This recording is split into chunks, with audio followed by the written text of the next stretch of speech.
Shazam. Fury of the Gods sees one of the worst second-week drops of the DCEU. Shazam. Fury of the Gods did not make the splash it was intended to at the box office last week, and this week it suffered another blow as its second weekend saw a 68% drop compared to its debut. After just a week of release, the movie was almost beaten at the domestic box office by Creed 3 and Scream 6, which have been out for 3 and 2 weeks, respectively. As another superhero movie to crash for the DC franchise, there is seemingly more pressure on The Flash to perform later this year. Very much like Ant-Man and the Wasp, Quantumania, a release early in the year has not done Shazam. While many of the main surprises from the movie were spoiled in marketing, Shazam 2's box office has also suggested comic book hero movies about characters who are not seen as one of the big guns always have a risk of becoming just another movie rather than one that sits with the elite of superhero movies. Fury of the Gods any favors, and coupled with the almost simultaneous announcement that the film will hit home release after just a month, anyone on the fence about venturing into cinemas could have made the conscious decision to wait for that release to see a movie that is fun, but nothing hugely consequential one way or the other to the DCU. Ghost of Tsushima may be filmed entirely in black and white according to director. Ghost of Tsushima will be the most recent video game to join the list of those that will hit the big screen.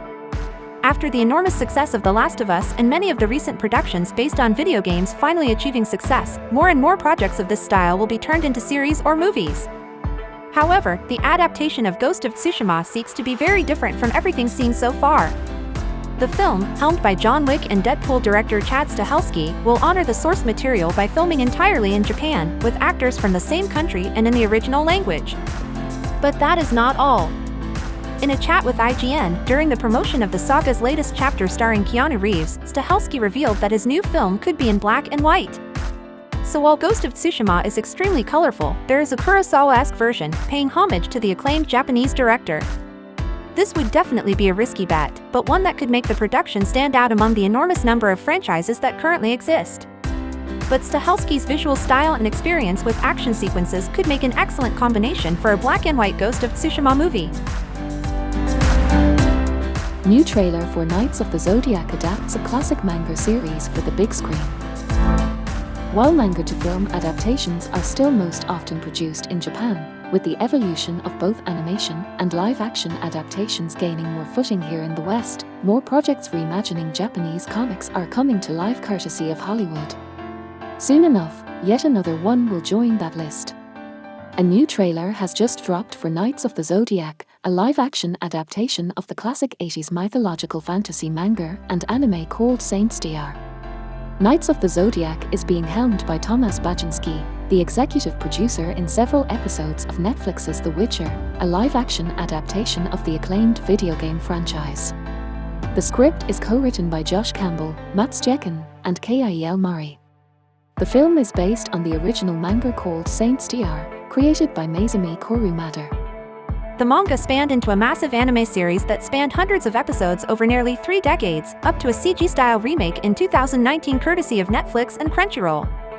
Starring in the new film are Makenyu, who is also starring in the live-action One Piece adaptation, Sean Bean, The Martian, Madison Eisman, Fear of Rain, Diego Tinoco, On My Block, Famke Janssen, The Vault, Nick Stahl, Night Blooms, and Mark Dacascos, John Wick, Chapter 3. John Wick 4 breaks franchise opening weekend box office record. John Wick 4 is preparing for a massive success. Keanu Reeves is back as the popular assassin in a new chapter of the most successful action saga in recent years, and it seems impossible to lower him from the throne. Before its official release, the film was already breaking records, and after its first weekend in theaters, it only got better. Before being released, the film had already surpassed the previous ones, not only for being the longest in the entire franchise but also for becoming the best rated on Rotten Tomatoes, where it debuted with no less than 95%, with critics hailing the shocking action scenes. Now that John Wick 4 is out in theaters, Variety reports that the film continues to surprise the fans and the industry. The film established itself as the best opening in the entire saga, with $73.5 million at the domestic box office and $137.50 globally. The original John Wick opened with $14 million in 2014, its sequel John Wick, Chapter 2, duplicated that number with $30.4 million, and the third film John Wick, Chapter 3, Parabellum, previously held the opening weekend record with $56.8 million. The second place at the box office is for Shazam. Fury of the Gods, with only $9.7 million, is a franchise exception, considering that Scream 6 and Creed 3 managed to break their saga's records as John Wick did.